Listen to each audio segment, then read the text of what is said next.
Right. This is a mimer, a discourse which was given by the first Rebbe of Chabad some 250 years ago, and it was put into essay form, and it's in the book which is called Likuti Torah.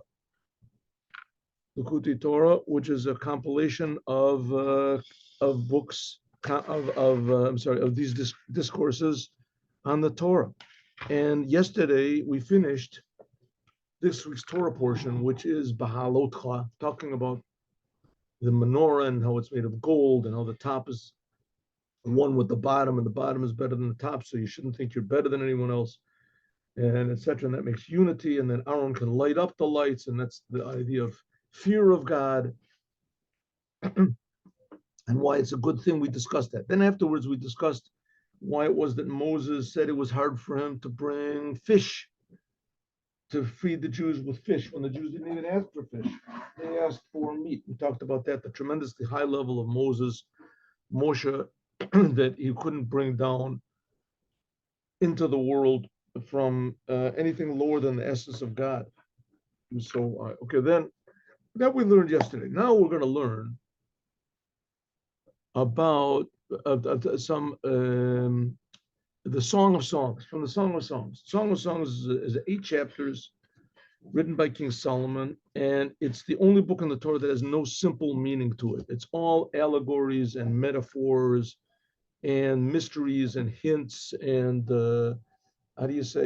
parables, but Kabbalistically about the Jewish people and God and the giving of the Torah and the building of the Holy Temple, how the Jewish people meet up and unite with God. And it's a male-female relationship. God is the male in this case, and the Jewish people are the female. Why do we say this? Because male is the giving aspect, and the female is the receiver, is the receiving. And so the Knesset Yisrael, like Mother Earth. So Knesset Yisrael, the Jewish people are called female. They're called the bride. And God is called the groom. And King Solomon wrote a song. In fact, he wrote the Song of Songs. It says that all the other songs are holy, and the Song of Songs is the Holy of Holies. Somehow this, see, there's this glare on the top of the thing. Okay, what are you gonna? That's what we got. Okay. So this is the Song of Songs, the Shir Hashirim. Read it in English. If you understand any of it, then you're wrong, because it's all referring to this relationship between Jewish people and God, and which is very deep and intricate and dynamic. We're searching for God, then God is searching for us. Then God builds the temple, and we build the temple. God sees us on Mount Sinai. Jewish people worship the golden calf, and God's presence is revealed in the holy temple, and God searches for us afterwards, and etc. And that's what it's talking about. Here we go. Shir Hashirim, the Song of Songs, Asher Shlomo, which is to King Solomon. Yishakeni minishikas pio, he will kiss me with the kisses of his mouth. Kitovim dodecha, because your love, your, what do you call it? Your endearment is better than wine. Okay, already you can see that this is sort of grammatically incorrect over here, or it's saying something, because it starts off in third person. He will kiss me with the kisses of his mouth, and because your he will kiss me with the kisses of his mouth, because your love, or your whatever is it, the endearment is better than wine. Okay, good. So if it's talking about God, it doesn't make really so much sense. I mean, how is God going to kiss me with the kisses of his mouth? Who is King Solomon talking about over here? King Solomon, he will kiss me with the kisses of his mouth. He's talking about God. God is going to kiss me with the kisses of his mouth. And why? Because your love is better than wine. What does that mean? Your love is better than wine. And wine that's really so great. Love, everybody needs love. Who needs wine? Okay, we'll see. It's known Kodesh Baruch Hu, that God Nikar Chatan is called a Chatan. Bnei Yisrael and the Jewish people, they're called Kala. They're called a bride. Now, just in order to understand a little bit about what Judaism is, you have to understand a little bit. It's just about Kabbalah, the mysteries of Judaism. But if you take it at face value, so then, if you're a religious person, there's people that have, religious tendencies. They want a system. They want to be there's thousands, tens of thousands of religions in the world. They want to be, assured of what's going to happen to them tomorrow or after they die, or, they want to have good luck or something. Or they just feel spiritual. They just feel that they want to, how do you say, devote themselves to something, to pray. There's people that's their nature, something like that. And, Judaism is one of them. Judaism also has their great men in this. But in fact, Judaism is saying something that now all these religions also, they have their mystical side to them. They all have their mystical side to them. So, what's the difference between Judaism and that? So what the difference is that Judaism is talking about God that creates us. And God gave the Torah, he revealed himself to a whole entire nation, 3 million people. There's no religion that says that. And God took the Jews out of Egypt and split the sea and did all these miracles for all the people, for everybody, right? It's written down. And, you can say it didn't happen, but there's been millions of Jews that actually have believed this for 3,300 years. That doesn't make it true, but it makes it worthy of interest, worthy of consideration. You just can't flippantly say, it's not, all these people are just a bunch of, fanatics. So if you really want to start to understand what Judaism is about, so the main thing of Judaism is to love God, loving God, to love God. Love God. We learned in the previous mimer this, to fear God. But now I'm changing it around. That's also true, but I'm changing it. The main thing is to love God. What does it mean to love God? To really appreciate that you're being created and that you're being created for a purpose. And to feel this. In order to feel this, you have to sort of remove yourself a little bit from your normal way of looking at the world. So that's what King Solomon did. Now, King Solomon, he was about almost 3,000 years ago, King Solomon. King Solomon. King Solomon built the first temple 400 and, 80 years, something like that, after the Jewish people got out of Egypt. And so the Jewish people got out of Egypt 3,335 years ago. So it was almost 3,000 years ago. King Solomon wrote this because he realized the necessity, and not only did he realize the necessity, but he also really felt the reality of this interconnection. That's the right word, between God and the Jewish people. This love relationship. So that's what he's talking about, because your love is better than wine. Okay, it's not, God is called the groom. The Jewish people are called the bride. This is a love relationship, right? A marriage. Marriage day is a Hainu al Shem, because of Hamshachas Vashvas at Torah Israel. Why is God called the groom? Because he gave the Torah to the Jewish people. Kamayim Rizal, like the rabbis say, B'yom Chatanuto, the day of his rejoicing. This is also words from the Song of Songs. The day of God's marriage day, this is the giving of the Torah. I make this bigger a little bit. My eyes are...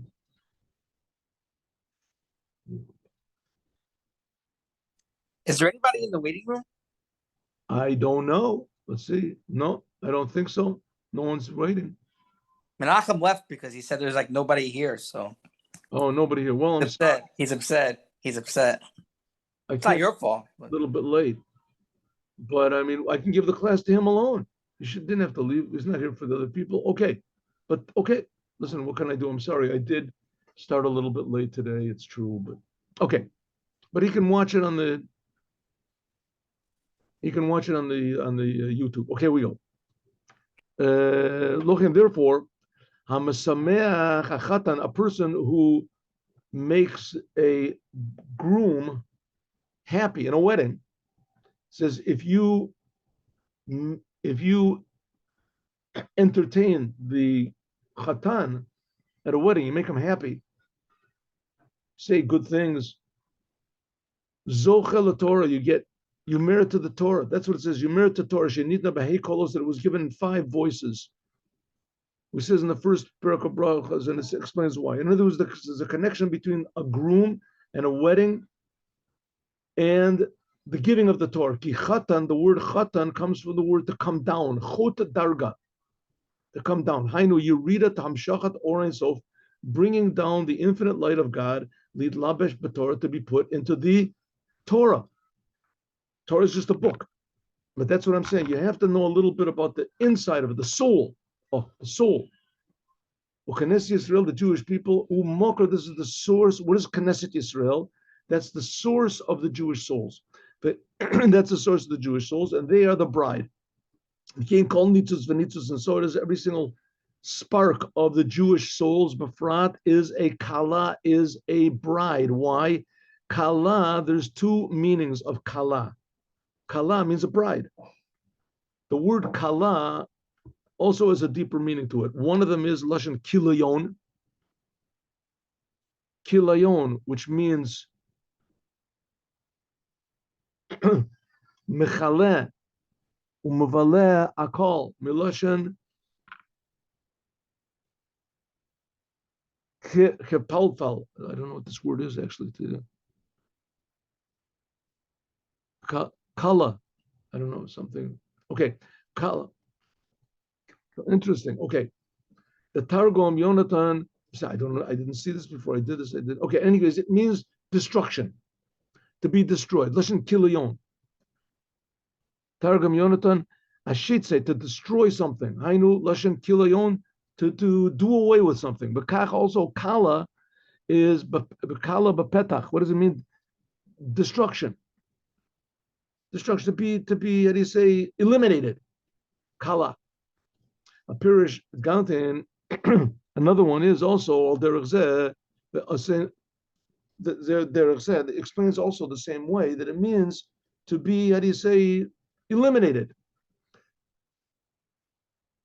Ki milas kala is also a shem davar, is also a thing, a moreh, which indicates an a pu'ula, to destroy, to destruction, right? Destruction. So, Kamo raka, zaka, daka, kala means to destroy something. Cain also itaba rabos, other places. That's what the word kala means, to be totally negated. The second one is lashon kalsa nafshi, means a tremendous desire. Hainu chukas hanefesh, the desire of the soul, the dopek of the kalkal, ulichlal, and to be included in God's light. Yisborech. Like Targum Yonasan. Okay, so we have 2 meanings of the word kala. One of them means to be, do you say, self-negated or negated totally, kala. And the second one means to be a tremendous desire for something, a longing for something. The in is like this. Hine, Kriya Shema, and when we say Shema Yisrael, we have 2 times we say we have to give ourselves over to God. One of them is to give your soul when you say Echad. Shema Yisrael, Hashem Elokeinu, Hashem Echad. When you say Echad, you have to feel that there's nothing except for God. We're learning now in Chabad, we all learn the book, the Tanya. It's a portion of the day portions.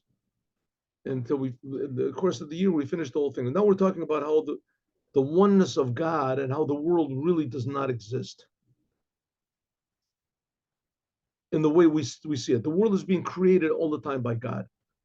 And so it does not disturb God's oneness, because the world is being created from nothing. So the world is nothing. If you subtract nothing from anything, it doesn't reduce from that thing, right? Take the number 1 and subtract from it 0. Nothing happens. So the world is really 0, and God is miraculously creating it every moment. How he does this is explained in Kabbalistic things through God's letters and etc. But it's totally not comprehensible. It makes no sense whatsoever. But that's the fact. That's the fact. So we really don't exist whatsoever. On the other hand, here I am, here you are. We feel very, I feel myself, I have, right? I'm sure the no matter how much you believe that God is one and that you're absolutely nothing, you don't want people to take away your house. Not only that, it's in the Torah. The Torah says you shouldn't steal. Why shouldn't I steal? Nothing belongs to anybody. There's no people, there's no anything, right? Nothing. No, that's not right. God is creating everything. Everything is tremendously important to God. God is the ultimate reality. There is reality. We just don't feel it.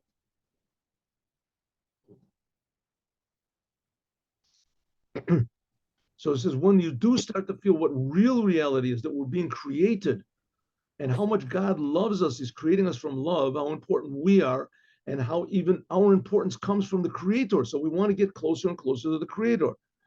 So on one hand, we don't exist at all, but on the other hand, we're very important. God is creating us. Okay, so that is stressed by the motto of Judaism, which is Shema Yisrael, Adonai Eloheinu, Adonai Echad. Listen, Jews, God is our God, God is one. And immediately after that, these are sentences from the Torah. Immediately after that sentence, listen, Jews, God is our God, God is one. Immediately after that, it says, and you should love God with all of your heart, all of your being. Okay, and all of your soul. One of them is when you say Shema Yisrael, Hashem, God is one. We say God is one means you give yourself over to God as one, that I don't really exist. The second one is that you should love God with all of your soul. We have to understand, what is this difference between these two types of love? Not only that, it doesn't make any sense. How is it possible to love God with all of your heart, with all of your soul, after you said that God is one and I don't even exist? Shari Ba'ava Kativ, it says in the end of Nitzavim, you have to love God because God is your life. A reason for loving God is because He creates me, He keeps me alive. Although Masirut Nefesh, but if I say that it don't even exist, my whole being is just really a, how do you say, just a, it appears that I exist because God is creating me that way. But if I really realize I don't exist, in Masirut Nefesh, if I give myself over to God totally, this means I don't have any life. I'm throwing my life away. Shu bitl b'metzius. This is totally negating myself to God. If so,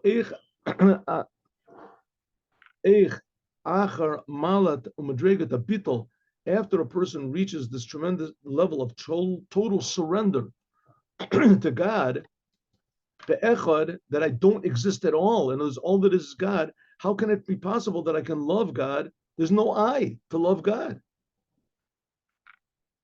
How there's no, when I love God, that means that there's me and I appreciate God. But if I say I don't really exist and I really feel it, if I genuinely feel that, then how is it going to be relevant that you can't have both of them together.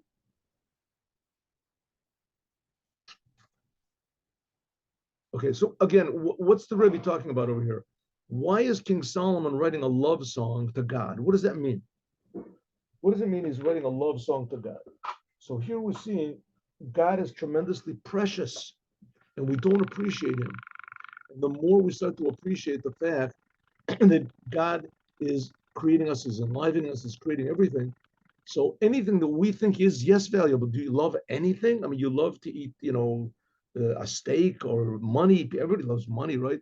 Or you love, when people laugh at your jokes or something, listen to what you have to say. I agree with you. Everybody has something that they like. If whatever you have that you like, so infinitely more so, you should like God because God is creating you. So when you feel that everything I am and everything I have is God, and you start to think about how good God is, now then you realize that everything I am, my whole being, is just coming from God. No, after you feel that, you have nothing. You're nothing. I don't own a house. I don't own any of my clothes. I own nothing. I am nothing. If you genuinely can feel a thing like that, and every Jew is expected to, at least to strive for that. So how can you come to afterwards to love God? Love God means an intellectual appreciation. I love God because He gives me this, He does this for me. But according to the first type of love, I don't even exist. The second type of love is I exist and I appreciate God. So how can they be together? I do exist, I don't exist. The answer is like this. The first level, to give your soul over to God, this is because of Shema Yisrael. What does it mean? Shema is understanding. Shuit Bonanu, this is understanding the greatness of God. Shema means to understand. It is a commandment in Judaism to understand God as much as you can. What are you supposed to understand? How it is that God is one. Like before he created the world. Without any change. So in other words, you got to get out of the idea that God is not some big man that sits up in the sky. Listen, that's also true to a certain degree. That's also because God does have what we call a personality, and it's but that's not what we're talking about. That's not what our very existence. What happened? Something happened here.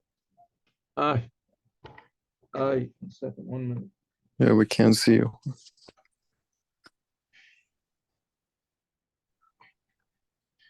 Just 1 minute, 1 minute, 1 minute. Somehow. Oh. 1 minute. See this.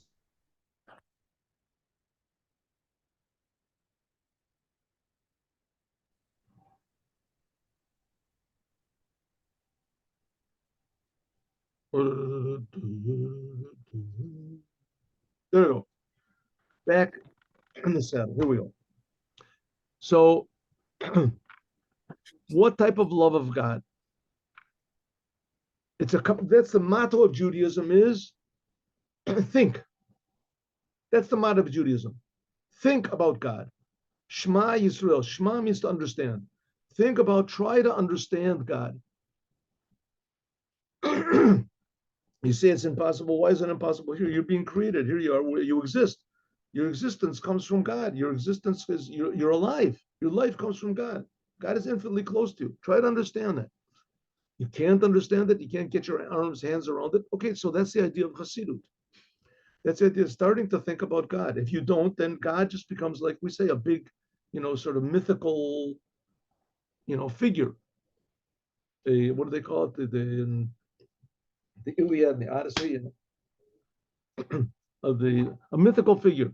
God is sitting up there with his big beard. The Indian is like one, to give yourself over to God is because of Shema Yisrael. Shema means to understand. Understanding means you have to understand how God is one, just like before he created the world without any change, so he is now. So he's creating this whole world. You think that would change something in God? I mean, right? No, it doesn't change at all. So God's reality is so infinitely real that nothing can change his reality. And even more, he creates the whole world constantly from his reality, and it doesn't change him at all. Why? Because the world doesn't really exist. Like it says, I am God, lo shaniti. God, it says, I am God, I never changed.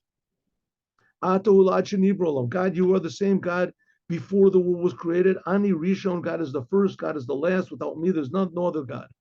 What does it mean there's no other God except for me? The Elohim, this name of God, which is called Elohim, this is an aspect of God that conceals himself. Because before God, Ein Shum Helam Malim or Master Kolov, nothing concealed God at all. Kikula Kameh, because everything in front of God is like nothing. So if everything is nothing, so obviously God can't be concealed because the world is nothing. And if so God is so infinitely real, and we are so infinitely not real. But on the other hand, God cares about us. He creates us, right? God doesn't create us in order to fool us, right? Like they have these, nowadays they have these, what is it called? Artificial intelligence.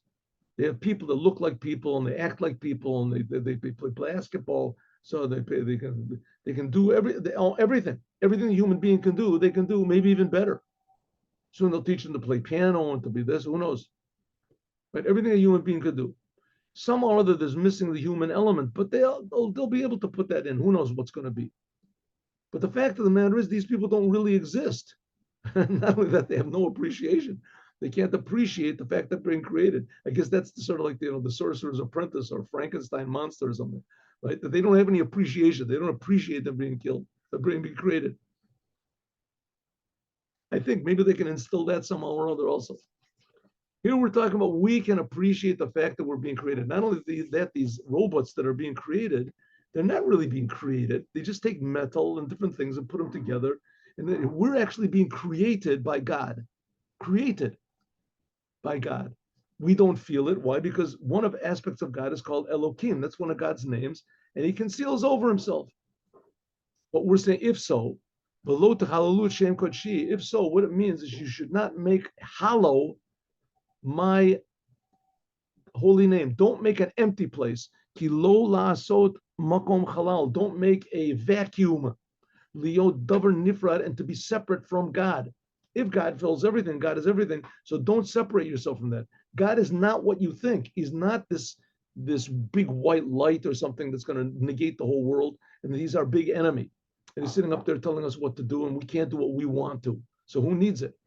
We're saying that God creates us, and he's giving the opportunity that we can act in a proper way. There is a proper way. There is right and wrong, not like the robots, right? The robots are programmed. We're given the opportunity. We're given free will. Not to be separate from God. So therefore, Batelim will negate all of our desires and our egotism and everything to God. That's the first type of unity with God. That's what it means, kilion. That's the first type of, we say, bride, to be total negated. That he doesn't exist, so to speak. That you negate all of your desires, and there's nothing by you, any ratzon, will only to God. But that's the first level. That's what King David said, my flesh and my heart and everything is totally given over to you, God.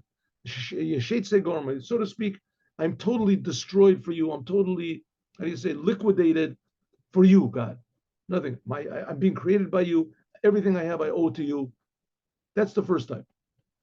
Second type of love, that's a bride. Bride. She's totally given over. The Jewish people are the bride, to be totally given over to the groom, which is God, because he's creating us. The second type is milashon kalsa nafshi. This is language of desire, love. This is what's called not surrendering my whole being, but surrendering just my ego. I am a separate thing, but I appreciate God. That I surrender myself, that I want to be desired, I want to be included in the oneness of God.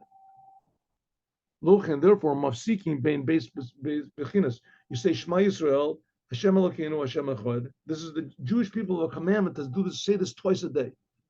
Shema Yisrael, listen, Jews. God is our God. God is one.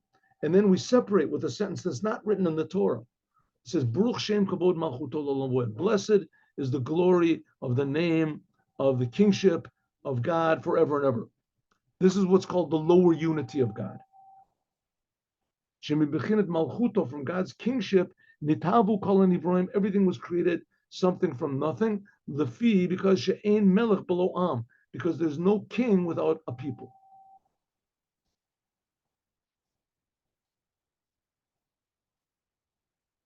Makor kiyum achayot kol nivroim. Okay, so here we go. This is the purpose of Judaism, right? This is the answer to the world's problems.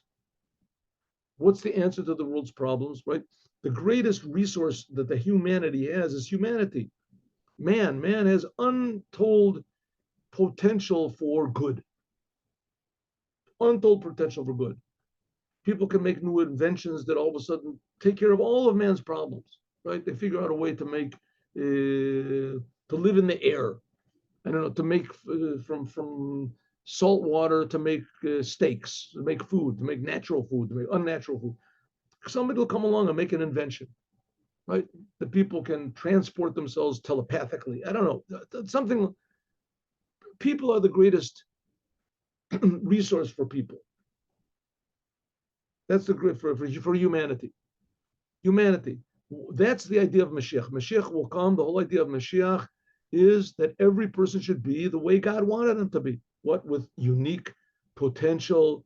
Everyone will be an individual. Everyone wants to improve the world, improve the situation around them. It'll be a very happy world. All of that, you'll be so happy with true diversity, not this forced diversity. They're trying to force diversity, right? Diversity means everybody makes a different type of a tattoo, or everybody makes a different, right, cuts off a different limb of their body or something like that. That's not diversity. That's not true diversity. I mean, it certainly is a certain type of diversity, but it's not real. True diversity means that you express who you really are in God's eyes. Because see, like it says, except for you, there's no God. Except for God, there's no. So God, in other words, does two things. Number one, the whole world is really nothing in front of God. And on the other hand, the world is really something in front of God. God gave the Torah. God put us in the world. God is commanding us. God listens to our prayers. We change God's mind. This is Moses changed God's mind. How can it be? We don't even exist. So there's two aspects. On one hand, God is everything and we're absolutely nothing. And we have to appreciate that and realize that. In other words, the awesomeness of what God is. That's something like the fear that we talked about before, the golden menorah, fear. But on the other hand, God wants us to have a tremendous love for him. A tremendous love for him. And that love is expressed by doing what God wants, thinking what God wants, feeling what God wants. Right? Or like King Solomon singing the Song of Songs. So it says, on one hand, God is everything, nothing except for God. On the other hand, there's another aspect of God called Elohim, and that's how God separates, so to speak, makes it appearing that he's separating himself from the world. That's called the lower unity. That's called the world from our point of view. But God himself, who Elohim, really God himself, he's the one that's making this concealment. Ani avai Elohim, ani ba'atzmi, I myself, shemetzamtzem u'master orin sof baruch hu, that's unlimited, to be revealed to all the creations as something separate. Kadin kamsa, like a snail or less, whatever is a snail, the levusha, that his garment is from itself. This is the level of Baruch Shem Kavod. Maybe I'll give you an example of this. I just thought of this. I gave it before. Once I had to, I don't remember what this was. I had to babysit or take care of these kids. I don't remember. So I really had no experience. So I decided, I remember once I saw in someone thought that somebody took their hand. Let's see if I can make a picture of this. You could take your hand like this, see, and you make two dots on it here like this. So you go like this. You make two dots on it. Let's see if I can do this here. 1 second, I'll make a dot on my hand. Show you how this is done. One dot over here, one dot over here, right? Like this. Oh, there we go. And you make two dots on your hand, and you put something on top of it like this. See, so you go like this. Here, watch this. See? Oh. There it is. There. Oh, so here we go. And it becomes like a person. Hello, how are you? Right? So I did this to these kids, right? And I did it on both hands. So they were talking. Oh, the kids were hypnotized. They were just hypnotized. So I made up whole conversations, and the kids laughed, and they were happy. And that's it. Okay, good. I did that. Then the parents came home, or I didn't have to watch the kids anymore. And I said, okay, that's it. So the kids said, hey, what are the people? So I said, no, it wasn't really people. It was just my hands. See, I just made these little dots, see, on my hand. So it wasn't really. They said, yeah, but what are the people?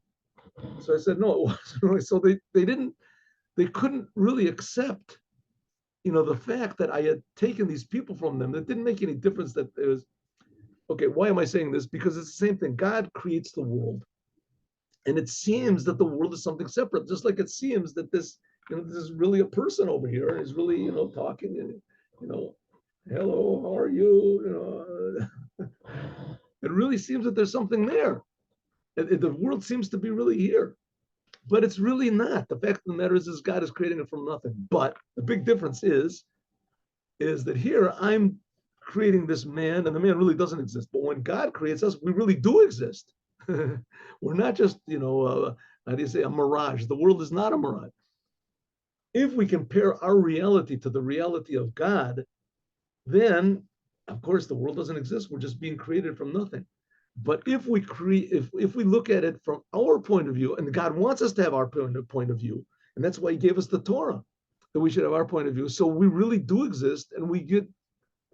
So both of these two are happening at the same time. We really don't exist at all, and simultaneously we really do exist. This explains how can it be. Now we explain how you can love God after totally devoting yourself to God. When you say Echad, when you say God, Shema Yisrael, listen, God is one, means I don't exist. All that exists is God. So how can I love God if I don't exist? Because you make a separation with this Bruch Shem Kabod Malchuto L'Olam Voed. It's that God has the name called Elokim, and this separates between God's oneness and our existence. So it all is all together. We have to realize we're here. We can't get too anthropomorphic about this business. God is trying to, the Rebbe is trying to explain to us how infinitely real and good God is, that He's actually creating us, but infinitely more than what we think, because we really don't exist. That's the fact, in comparison to God's existence. And so that should give us a tremendous appreciation of God, how we do exist. The fact that we exist is a big miracle. That I feel I'm here and I'm talking to you. This is an amazing miracle. So we should look at the whole world like it's miracles. Both of these are called, in the language of Kabbalah, that's called Shechinta Eloah, Shechinta Tachtoa. They're called God's upper presence and His lower presence. And they are these two levels of Kala, these two levels of the bride we were talking about before in Shir HaShirim, in the Song of Songs. King Solomon really felt this. Shekol Shir HaShirim, the whole entire book of the Song of Songs, Medaber is talking about just on these two different levels of love. Hanal. Or maybe we can say the one first level is like the upper fear, total surrender to God. And on the other hand, total love of God. Ki beis pamim, because two times it says, Nemar, Benishna, it says in the Song of Songs, Chavivu hachibuv, this endearment, shebein chatan v'kala.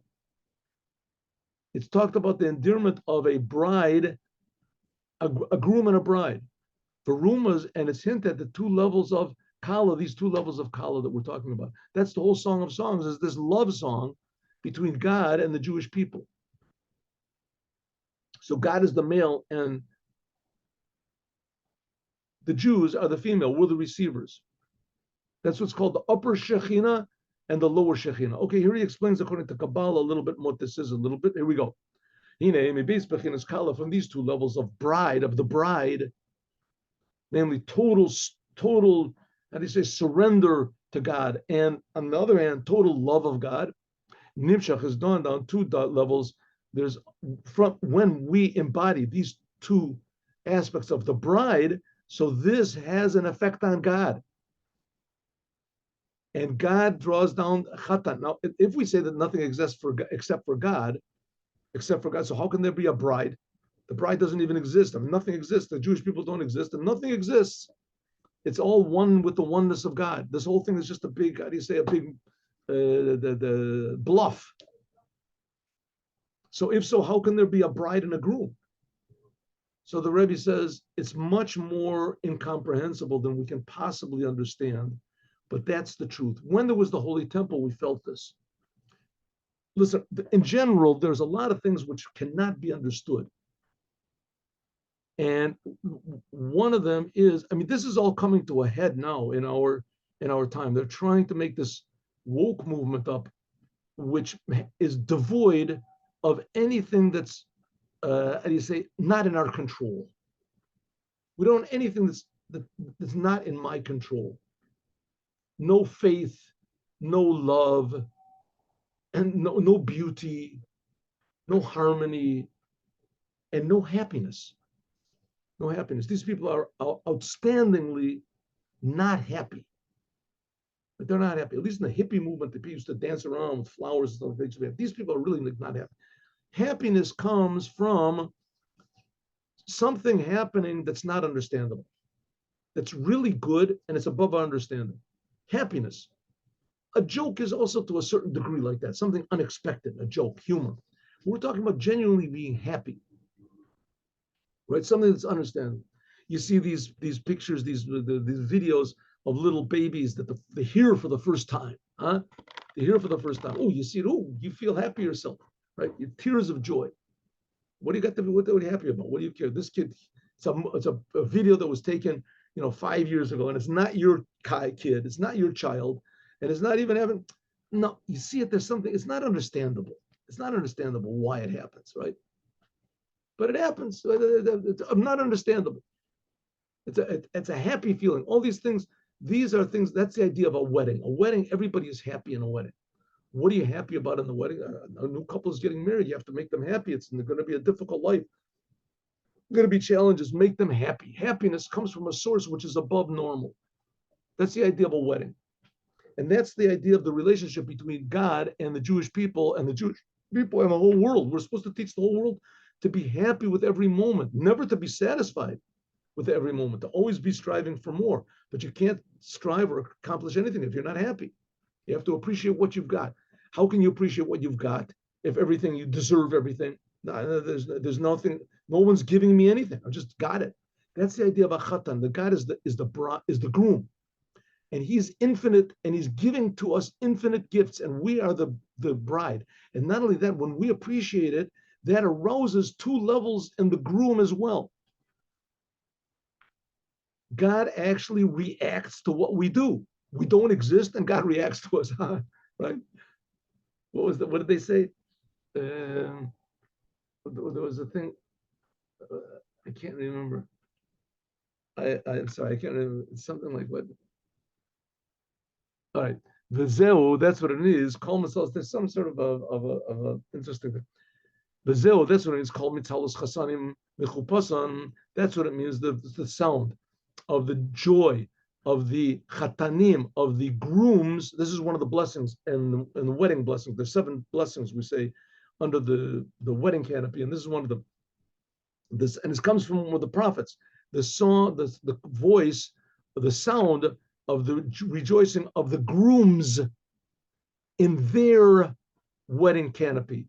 Chatanim, there's 2 types of groom also that reacts to these 2 types of bride. Like we said, one type of bride is total negation to God, and the other one is total appreciation of God. So also God reacts in 2 ways. How can this be? In Yuvan, we can understand what it says. This is in our prayers. We say in the end of the prayer, Bruch Shomar, when we start the beginning of our prayers. The Ashkenazic, they start off with this blessing. Bruch Shomar says, we say, God is a melech, a king, mishubach, praised, umufu'ar, and glorified, ad de'ad, forever, shmo hagadol, your great name. The Cheora, at first glance, it's not understandable. Mao, what does it mean, shem hagadol? What does it mean, your great name? Well, God has a great name, He has a small name. Also, we have to understand what the rabbis say.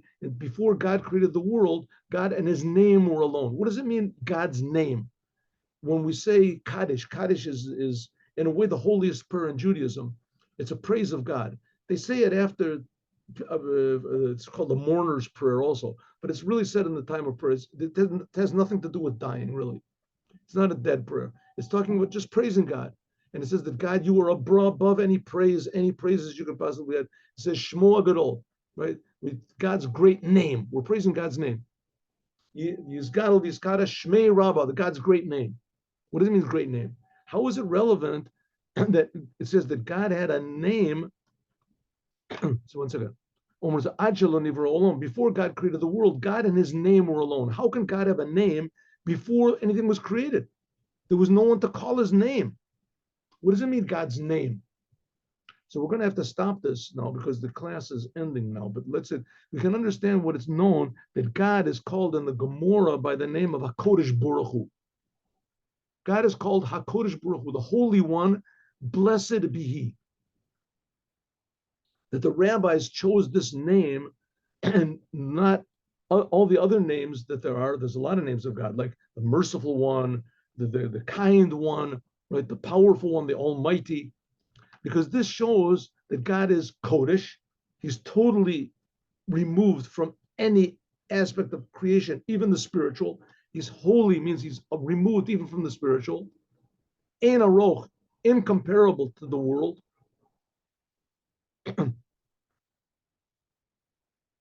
Hamshachos v'Islamshos Orin Sof so that God is infinitely higher than any of the highest spiritual worlds. All of the spiritual worlds are like a tipa miyama unklis. There's like a little drop from the Pacific Ocean or the Atlantic Ocean. That's what the God said. God sits and he learns Torah. What does it mean? That's God's essence is connected to the Torah. God is totally separate from any comprehension, even from the angels. This is the highest spiritual levels. All these other things that the other religions call God, those are just creations of God. Those are just spiritual levels. But on the other hand, God does create the world. He's creating the world. And this is what's called God's name. He creates the world from that. The word shame in Hebrew is the same numerical value as ratzon, as God's will. So we see we have two different aspects of God. One that you can sort of appreciate, namely all these spiritual levels that exist, and the other which is creating all the spiritual levels, and the fact that God creates everything. That's the lowest aspect of God. That's what's called God's kingship. That's what's called God's mouth, so to speak. He creates all the worlds. So that's a ray of godliness. How God does this, that's what's explained in all these Kabbalistic books. These rays and levels and things. But the essence of God is not explained in any Kabbalistic book. You can't explain it. That's Kodesh. That means removed. And this is the two different aspects of godliness that come into the world, namely how God is totally above the world, incomparable to the world, and also how God is within the world. And that is evoked by the Jewish people realizing this and, first of all, surrendering themselves when they say God is one. And secondly, appreciating God and have love of God when you say you should love God with all of your heart, your soul, and your might. God will continue. We'll see, maybe continue it later. We'll see. Oh, because next week we're doing another mimer, but we have enough to work on here for the rest of our lives. So get to work. Okay, now we're going to learn the Devar Malchut.